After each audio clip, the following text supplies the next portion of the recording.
मैं दिन में 10 से 12 सिगरेट पीता था और कभी-कभी 15 से 20 सिगरेट। पिछले 6-7 साल से स्मोकर रहा हूँ। अगर आप एक्साइटेड हो, ठीक है? अगर आप स्ट्रेस्ड हो, आप खुश हो, आपको एन्जॉय करना है, हर चीज़ में सिगरेट इन्वॉल्व होने लगती है। आप स्ट्रेस्ड रहते हो, आपको एंग्ज़ायटी होती है, आप एंग्ज़ियस रहते हो। निकोटिन आपकी क्रेविंग को कंट्रोल में करता है, आपकी स्ट्रेस को कंट्रोल नहीं करता है। मेरी लाइफ में अब तक का जो सबसे मुश्किल काम रहा है ना, वो स्मोकिंग छोड़ना ही रहा है। 37 टाइम्स आई फेल्ड और मैंने हमेशा कुछ नया सीखा और मुझे समझ आया कि कैसे इस बार करना है। तुम छोड़ के देखो यार, 1 हफ्ते छोड़ के देखो, तुम खुद अपने अंदर एक अलग इंसान देखने लगोगे भाई। एक बार 1 हफ्ते छोड़ के देखो बस। हेलो गाइस, कैसे हैं आप सब? गाइस, आज का वीडियो मेरे लिए बहुत स्पेशल है और मैं अपना पर्सनल एक्सपीरियंस आपके साथ शेयर करने वाला हूँ, क्योंकि इस एक्सपीरियंस ने मेरी लाइफ में एक बहुत बड़ा डिसीजन लेने में मेरी हेल्प की थी। तो आइए आज हम ये बात करने वाले हैं कि कैसे गेमिंग ने मेरी सिगरेट मुझसे छुड़वा दी। इस वीडियो को शुरू करते हैं। तो गाइस, मैं आपको पहले बता देना चाहता हूँ, मैं पिछले 6-7 साल से स्मोकर रहा हूँ और मेरी एवरेज दिन की सिगरेट 6 से 8 रहती थी। और मेरा पर्सनल फेवरेट उस टाइम पे गोल्ड फ्लेक लाइट रहता था, बड़ा वाला। और उसके अलावा अगर वो मेरे पास नहीं होती थी तो ऑप्शन में मैं क्लासिक माइल्ड पीता था या अल्ट्रा माइल्ड पीता था। छोटे-छोटे ट्रिगर्स होते हैं। अगर आप एक्साइटेड हो, ठीक है? अगर आप स्ट्रेस्ड हो, आप खुश हो, आपको एन्जॉय करना है, हर चीज़ में सिगरेट इन्वॉल्व होने लगती है। आपकी लाइफ सिगरेट से बनने लगती है। मतलब अगर इस पॉइंट को अगर मैं मान लूँ कि ये सिगरेट है, तो आपकी लाइफ ऐसे हो जाती है। आप इसी के आस-पास रहोगे, आप इससे कहीं दूर नहीं जा पाओगे। मतलब अगर आप कोई ट्रैवल भी प्लान कर रहे हो ना, तो आप सबसे पहले ये सोचते हो कि अच्छा, मैं वहाँ जा रहा हूँ कि वहाँ पे मेरी फ़ेवरेट सिगरेट होगी या वहाँ पे सिगरेट मिलती है या नहीं मिलती है। आप इन चीज़ों को भी प्लान करके चलने लगते हो जब आप एक स्मोकर होते हो। आप स्ट्रेस्ड रहते हो, आपको एंग्ज़ायटी होती है, आप एंग्ज़ियस रहते हो। आपको हर चीज़ में ये ट्रिगर करता है। अगर कोई भी चीज़ होती है तो आपको इस चीज़ का ट्रिगर होने लगता है कि यार, सिगरेट मिल जाती तो बात ही अलग होती। और इस तरह का जो ये लाइफ का जो ये साइकिल बन जाता है ना, ये बहुत ही सिगरेट के ऊपर जो डिपेंडेंट साइकिल है ना, ये बहुत बुरा होता है। पिछले 6 सालों तक मेरा भी साइकिल ऐसा ही था, लेकिन फाइनली मैंने उसको ब्रेक किया और उसको ब्रेक किया मैंने गेम्स की हेल्प से। वो कैसे हुआ मैं अब आपको बताता हूँ। मैं एज़ ए कंटेंट क्रिएटर मेरी जॉब थी और इसीलिए मैं छत्तीसगढ़ गया था इलेक्शन के टाइम पे। तो 6 महीने मैं छत्तीसगढ़ रहा और छत्तीसगढ़ में मैंने अपनी लाइफ़ की सबसे ज़्यादा सिगरेट पी होंगी। आई थिंक ऑन एवरेज मैं दिन में 10 से 12 सिगरेट पीता था और कभी-कभी 15 से 20 सिगरेट। और वो 6 महीने सबसे क्रूशियल रहे मेरी लाइफ़ में। मेरी हेल्थ को लेकर भी, मेरे स्ट्रेस को लेकर भी, हर चीज़ को लेकर। जब मैं रायपुर एयरपोर्ट पे था तब मैंने डिसीजन कर लिया था कि भाई, जैसे ही दिल्ली में फ़्लाइट उतरेगी, उसके बाद मेरा सिगरेट से कोई रिलेशन नहीं रखना है मुझे, क्योंकि मुझे इस आदत को ख़त्म करना है। मैं इस पॉइंट के चारों तरफ नहीं रह सकता। मुझे फ्री हैंड घूमना है, मुझे जहाँ जो करना है वो करना है, मुझे इस तरह से जीना है। और गाइस, आप मानो या ना मानो, मेरी लाइफ में अब तक का जो सबसे मुश्किल काम रहा है ना, वो स्मोकिंग छोड़ना ही रहा है। तो गाइस, मैं बता रहा था कि जब मैं छत्तीसगढ़ से वापस दिल्ली आ गया तो उसके बाद मैंने सिगरेट नहीं पी। मैंने जो लास्ट सिगरेट पी थी वो थी मार्लबोरो रेगुलर, और वो मैंने रायपुर एयरपोर्ट पर पी थी। मैं आपको ये बताना चाहता हूँ कि जब आप स्मोकिंग छोड़ रहे होते हो तो कुछ ब्रेक पॉइंट्स होते हैं, आपको उन ब्रेक पॉइंट्स पे काम करना होता है। क्योंकि इससे पहले भी मैं 37 बार अटेम्प्ट कर चुका हूँ स्मोकिंग छोड़ने के लिए। 37 times I tried and 37 times I failed and 37 times I found a way कि कैसे स्मोकिंग छोड़नी है। क्योंकि जब भी मैं फेल होता था तो मेरे को एक नई चीज़ पता लगती कि हाँ, ये भी होता है, इसका भी सॉल्यूशन मेरे को सोचना पड़ेगा। जब 38वीं बार 38th टाइम जब मैंने ट्राई किया, तब जाके ये सॉल्यूशन मेरे को मिला। मैंने अपने सर्कल में किसी को भी नहीं बताया कि मैं दिल्ली आ गया हूँ। मैंने सबसे बोला कि मैं नेक्स्ट मंथ आऊँगा। और मेरे पास वो 1 महीना खुद को देने के लिए बचा। मैंने अपनी सारी सोशल लाइफ ख़त्म कर दी 1 महीने तक, क्योंकि सबसे पहला ब्रेक पॉइंट वही होता है, आप अकेले होते हो, आप छोड़ दोगे 1 घंटे 2 घंटे, 1 दिन 2 दिन, लेकिन जैसे ही आप सर्कल में जाते हो, दोस्तों के बीच जाते हो या किसी ऐसे माहौल में जाते हो जहाँ पे ये माहौल यूजुअली रहता है स्मोकिंग का, वहाँ पे इसको रोकना इम्पॉसिबल है। और ये फैक्ट है, इसको रोकना वहाँ पर इम्पॉसिबल है। उसके लिए बहुत बहुत स्ट्रॉन्ग विल पावर चाहिए।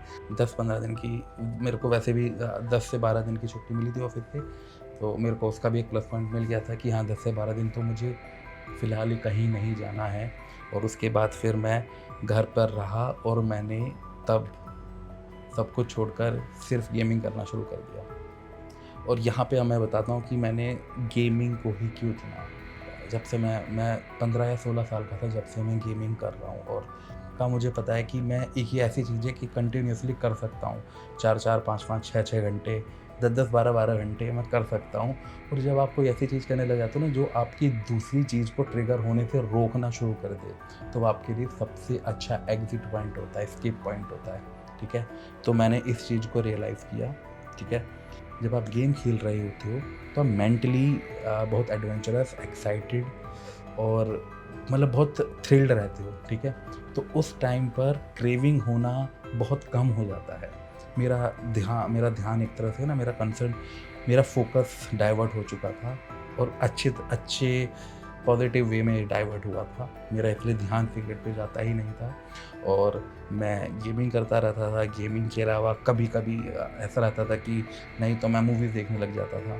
ठीक है, बट उस 1 महीने मैंने 70% टाइम गेमिंग की है और 30% टाइम मूविंग की। और उसके अलावा थोड़ा इधर उधर, हमारी बॉडी में जो हार्मोन्स होते हैं डोपामिन, उसको ट्रिगर करता है। ठीक है, उसको बार बार ट्रिगर करता है। तो सिगरेट की वजह से क्या होता है कि जो नेचुरली डोपामिन हमारी बॉडी में बनते हैं, वो एक तरह से वो एक्साइटमेंट वाला हार्मोन जो होता है वो हमें कम फील होने लगता है कि उसकी हमें और ज़्यादा ज़रूरत है, हमारी बॉडी को और ज़्यादा वो एक्साइटमेंट चाहिए।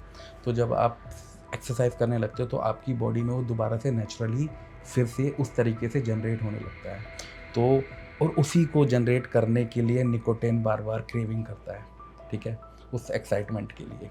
तो जब आप उस चीज़ को एक्सरसाइज से स्विच करने लगते हो तो धीरे धीरे आपके लिए ईजी हो जाता है स्मोकिंग छोड़ना। ठीक है, तो मैंने मेंटली अपने आप को डाइवर्ट किया गेमिंग से और मैंने फिज़िकली अपने आप को डाइवर्ट किया छोटे मोटे वर्कआउट से। मैं मेनली सिर्फ जॉगिंग करता था और ऐसा भी नहीं कि मैं कुछ, एक मेरे घर के बगल में एक पार्क है, मैं वहाँ जाता था और मैं वहाँ पे जॉगिंग करता था बस, और कुछ भी नहीं करता था। ठीक है, मेरा मेन मकसद उस टाइम पे फिज़िकली फ़िट होना नहीं था, मतलब उस सेंस में नहीं था, बस ये था कि मैं अपने आप को डाइवर्ट रखूं और जो मेरी क्रेविंग्स हैं मैं उनको कंट्रोल कर पाऊँ। और इन्होंने पूरा वहाँ पे हेल्प की, क्योंकि मैं अपने आप को बिज़ी रखना चाहता था, ऑक्यूपाइड रखना चाहता था और मैं चाहता था कि मैं बस इन चीज़ों के बारे में ना सोचूं। और ऑब्वियसली जब किसी को ये पता ही नहीं है कि मैं दिल्ली में नहीं हूँ तो कोई मेरे को इनवाइट नहीं करेगा किसी पार्टी के लिए या किसी भी चीज़ के लिए, तो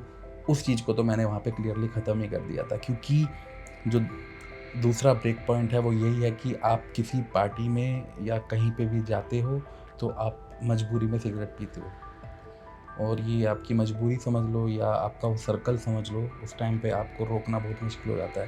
तो यही है कि उसको अवॉइड करो जितना हो पाए 1 महीने के लिए। मेरे को लगता है सबसे क्रूशियल टाइम जो होता है स्मोकिंग छोड़ने का वो 1 महीने का होता है। अगर आपने 1 महीने तक अपने आप को कंट्रोल कर लिया तो आपके लिए स्मोकिंग छोड़ना बहुत ईजी हो जाता है। मतलब 70% वर्क सिर्फ 1 महीने में है, 30% वर्क ही उसके बाद का है। 1 महीने में अपने आप को बहुत आइसोलेटेड रखा, और isolated not in the negative way, मैंने अपने आप को उन चीज़ों से दूर रखा जो मेरे ट्रिगर पॉइंट बन सकते थे। फैमिली में अपना मैं रहता था पूरा, और पार्क भी मैं घूमने के लिए जाता रहता था, इधर उधर भी अगर मेरे को कहीं जाना होता था तो मैं जाता था। ऐसी सिचुएशंस में नहीं फंसना है जहाँ पर आप एंग्शियस फील करो या स्ट्रेस्ड फील करो और आप उस तरफ भागो। इस चीज़ को समझना है। और ये फैक्ट है कि निकोटिन आपके क्रेविंग को कंट्रोल में करता है, आपकी स्ट्रेस को कंट्रोल नहीं करता है। ये चीज़ मैं समझ गया था। मैंने बताया ना कि 37 टाइम्स आई फेल्ड, और मैंने हमेशा कुछ नया सीखा और मुझे समझ आया कि कैसे इस बार करना है। तो मेरे को ये समझ आ गया था, ठीक है। और इसके लिए मैं पॉडकास्ट सुनता था स्पॉटिफाई पे, उसका लिंक मैं शेयर कर दूंगा। उसका एक एपिसोड सुन लेना, 8 से 10 मिनट का है। उसमें आपको ये समझ आ जाएगा कि आपको क्यों छोड़नी है बस। मैंने 10 से 12 दिन, जैसे मैंने बताया कि 10 से 12 दिन तो मेरे को ऑफिस से छुट्टी मिल गई थी, तो मैं नहीं गया था। लेकिन उसके बाद जब मुझे ऐसा लगा कि मेरी क्रेविंग्स अभी कंट्रोल में नहीं है और ये मुश्किल हो सकती है मेरे लिए, दोबारा से मैं 38वीं बार दोबारा फेल हो सकता हूँ, तो मैंने इसका सलूशन ये ढूंढा कि मैंने 1-2 फ्रीलांस प्रोजेक्ट्स पकड़े और मैंने जॉब छोड़ दी। क्योंकि मुझे पता था अगर मैं जॉब पे कंटिन्यूसली जाने लगूँगा, वो ट्रिगर पॉइंट दोबारा बनेगा और वो सिचुएशन दोबारा बनेगी और वो साइकिल दोबारा शुरू हो जाएगी और मेरा ये अटैम्प्ट 38वीं बार भी फेल हो जाएगा। तो मैंने वहाँ पे जॉब को छोड़ा और मैंने बहुत सोच समझ के कि लाइफ में हेल्थ और जॉब, हम अपनी लाइफ हमेशा ऐसे जीते कि जॉब और हेल्थ। लेकिन हमें समझना पड़ेगा कि जॉब और हेल्थ दोनों ये हैं, क्योंकि अगर आपके पास हेल्थ नहीं है ना, आप इसका कुछ नहीं कर सकते। आप चाहे कितना भी कमा लो, अगर आपकी हेल्थ नहीं है तो किसी काम का नहीं है। और अगर आप हेल्थ पे ध्यान नहीं दे रहे हो, आप बेशक बहुत अच्छा कमा रहे हो, सारा यहीं खर्च होने वाला है, ठीक है। तो हेल्थ पे ध्यान देना बहुत ज़रूरी है। बेशक जॉब पे चाहे कम ध्यान दो, ठीक है। आप हेल्दी रहोगे ना, आप कुछ भी कर लोगे भाई, पर अगर हेल्थ नहीं होगी तो भाई कुछ नहीं कर पाओगे, ठीक है।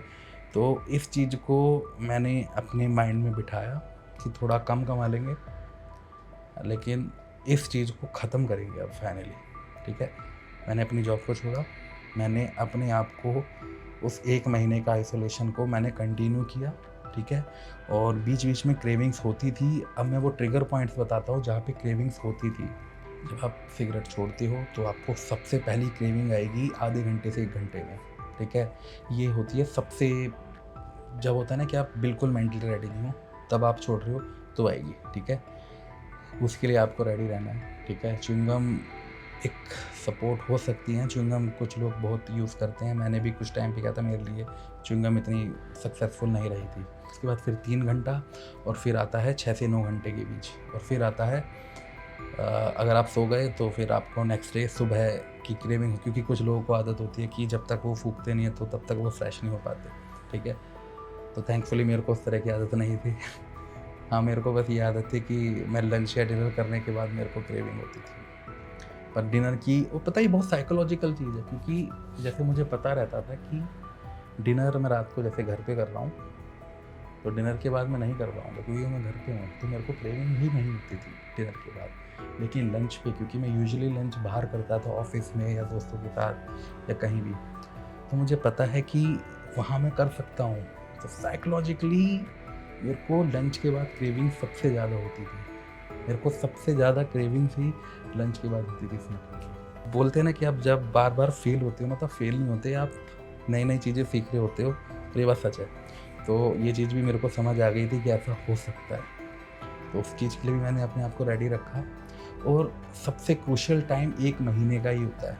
ऐसा एक बार पहले भी किया है लास्ट ईयर, जब मैंने 1 महीने तक स्मोकिंग छोड़ दी थी। उसके बाद किसी बहुत स्टूपिड से रीज़न की वजह से मैंने स्टार्ट कर दी थी, बहुत ही इडियोटिक रीज़न था सच में। लेकिन उसके बाद जब मैंने ये दोबारा से ट्राई किया तो 1 महीना ईज़िली निकल गया। स्टार्टिंग का 1 हफ़्ता बहुत क्रूशियल था मेरे लिए, ठीक है। 1 हफ़्ता ही होता है, क्योंकि उसमें से 2 से 3 दिन तो आप ऐसा फ़ील करने लगते हो जैसे कि आप बीमार हो गए हो, आपको बुखार हो गया है, आपको जैसे होता है ना ठंड लग रही है, या फिर फिट नहीं हो, आपको ऐसा फ़ील लगता है, और उसकी वजह से आप दोबारा पीना शुरू करते हो। लेकिन वो इसलिए हो रहा होता है क्योंकि आपकी बॉडी से निकोटिन ख़त्म हो रहा होता है, वो निकल रहा होता है। तो वो एक अच्छी चीज़ है। अगर वो सिम्पटम्स आ रहे हैं तो इसका मतलब है कि आप सही ट्रैक पर जा रहे हो। तो इन केस ऐसे सिम्पटम्स आए तो मेरे को मतलब ऐसे सिम्पटम्स बहुत नॉर्मल होते हैं, मतलब बहुत ज़्यादा हाइपर नहीं होते ये, बहुत एक्सट्रीम नहीं होते ये, ठीक है। अगर इस तरह के सिम्पटम्स आते हैं तो ये नॉर्मल है, सबको होते हैं, ठीक है। जैसे मेरे को पर्सनली ऐसा फ़ील होता है कि जैसे मेरे को हल्का सा फ़ीवर सा हो रहा है और लेज़ी सा फ़ील करता था मैं, मेरे को ये सिम्पटम्स आते थे, ठीक है। 8वें 9वें दिन से ना आप खुद एक अलग एनर्जी फ़ील करने लगोगे बॉडी में, और वो आपको आने वाले 4 से 5 दिन हेल्प करेगी छोड़ने में, क्योंकि ना उस एनर्जी को ना आपने बहुत टाइम बाद फ़ील किया होगा, आपके लिए ना बहुत नई सी लगेगी, यार ये कैसा है, मैं बहुत फ्रेश फ़ील कर रहा हूँ, एनर्जेटिक फ़ील कर रहा हूँ। सबसे मुश्किल जो होता है वो 1 हफ़्ता होता है, और 1 हफ़्ता अगर निकल जाता है उसके बाद 1 महीने का जो ये सबसे बड़ा जो साइकिल होता है, ये सबसे मुश्किल होता है। अगर आपने इस 1 महीने का साइकिल को कंप्लीट कर लिया तो आपके लिए 70% चांसेस है कि आप स्मोकिंग अब छोड़ दोगे, ठीक है? तो गाइज़ मेरे को फ़िलहाल अभी 3 महीने हो चुके हैं। अगर आपने 6 महीने तक स्मोकिंग नहीं की है, तब आप जाके एक्स स्मोकर बनते हो, ठीक है? अभी फ़िलहाल मैं उस फ़ेज़ में हूँ, जो होता है ना कि इन प्रोसेस हूँ मैं अभी, ठीक है? मैं अभी नहीं कर रहा हूँ, लेकिन मैं अभी अपने आप को एक्स स्मोकर नहीं कह सकता हूँ। ये जर्नी मेरी दिसंबर की थी, जनवरी, फरवरी और 1 मार्च, और अभी अप्रैल चल रहा है, ये 4th मंथ चल रहा है मेरे लिए। तो फ़िलहाल मेरे को अभी 3 महीने हुए हैं और मैं स्मोकिंग फ्री हो गया हूँ, ठीक है? निकोटिन फ्री हो चुका हूँ, और ये एक बहुत बड़ी, मेरे लिए एक बहुत बड़ी अचीवमेंट थी, क्योंकि जैसे मैंने बताया कि मैं 37 टाइम्स फेल हो चुका हूँ इस चीज़ को करने में। तो उसी चीज़ से जब मैंने स्मोकिंग छोड़ी तो मेरे को उसी चीज़ के लिए मोटिवेशन मिला कि अगर मैं सिगरेट को कंट्रोल कर सकता हूँ ना भाई, तो फिर कुछ भी पॉसिबल है। और बस, तो इस तरह से गेमिंग ने मेरे को हेल्प की सिगरेट छुड़वाने में, और आई होप कि आप भी अगर छोड़ने की कोशिश कर रहे हो तो छोड़ दो यार, सच में। मतलब तुम छोड़ के देखो यार, 1 हफ्ते छोड़ के देखो, तुम खुद अपने अंदर एक अलग इंसान देखने लगोगे भाई। एक बार 1 हफ्ते छोड़ के देखो बस, ठीक है? और कोई भी डाउट हो किसी भी तरह का, आप कमेंट में लिखो, ठीक है? मेरी तरफ से जो हो पाएगा भाई मैं बताऊँगा, ठीक है? क्योंकि 37 बार फेल होके बैठा हूँ, तो उस एक्सपीरियंस के बारे से कुछ तो तुम्हें बता पाऊँगा गाइस। और गाइस, गेम्स खेलते रहो, एंजॉय करते रहो। Thank you for watching this video. अगर कंटेंट अच्छा लगे तो चैनल को सब्सक्राइब कर देना। किसी को शेयर करने की ज़रूरत नहीं है आपको। आप देख रहे हो मेरे लिए काफ़ी है, क्योंकि ये कंटेंट आपके लिए है, किसी को शेयर करना है उनके लिए नहीं है। जिसको देखना होगा खुद आ जाएगा, ठीक है? तो एंजॉय करो, हेल्दी रहो और गेम खेलते रहो। Take care, bye.